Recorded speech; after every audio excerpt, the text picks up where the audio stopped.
자, 16번째. 좀 길죠? 적어도 뭐뭐뭐뭐뭐의 조건의 경우의 수와 뽑아서 나열하는 경우의 조합의 수, 뭐 이렇게 되어 있는데, 자, 여러분들, 이것도 제한 조건이 붙어 있는 경우의 수를 구하는 거예요. 그러니까 뭐 이런 유형, 이런 걸 외우는 게 아니라, 이 제목을 외울 필요는 있는 게 아니라, 이제 문제 상황을 여러분들이 파악을 해서 그 상황을 잘 구성을 할 수 있으면 되는 거예요. 자, 적어도 뭐가 뭐인 경우 뭐 이렇게 있어. 그쵸? 그러면은 전체 경우에서 얘가 해당되지 않는 거를 빼는 게 편하다라고 하는 걸 우리가 앞에서 한번 공부한 적이 있었죠. 자, 이런 것도 글로만 이렇게 얘기를 하면은 사실 좀 힘들어요. 그쵸? 자, 이번엔 뭐냐면 그냥 나열하는 게 아니라 뽑은 다음에 나열하는 거야. 뽑은 다음에. 일단은 뽑은 다음에 하나씩 하나씩 뽑은 다음에 걔들을 가지고 또 나열하는 거죠. 그러니까 예를 들면은 남학생 3명 중에서 1명 뽑고 여학생 4명 중에서 2명을 뽑아서 이 3명을 나열하는 방법의 수, 뭐 이런 식으로.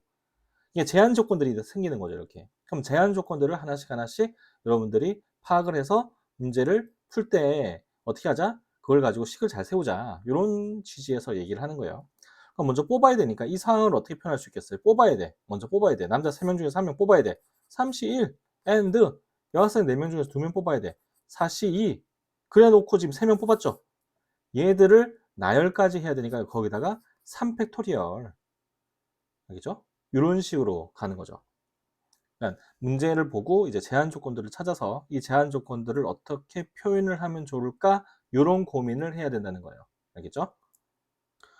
자, 사이좋게 하나씩 이렇게 1번과 5번 한번 풀어볼 건데 6개의 문자가 있어요. 이 중에서 3개의 문자를 뽑을 때, 자, 이제 제한 조건 들어가죠. 적어도 하나의 모음이 포함되도록. 그러니까 자음만으로 뽑지 말란 얘기죠. 자, 자음이 몇 개인지 볼까요? 얘랑, 얘랑, 얘랑, 얘랑. 자음이 4개 있죠. 그러니까 전체 경우의 수. 6시 3에서 빼기 자음만으로 3개 뽑는 거. 얘를 빼주면 모음이 적어도 하나 이상 들어간 경우의 수가 들어가겠죠. 맞죠? 자, 5번. 남학생 5명과 여학생 6명 중에서 남학생 3명, 여학생 3명을 뽑은 다음에 일렬로 세우는 경우의 수.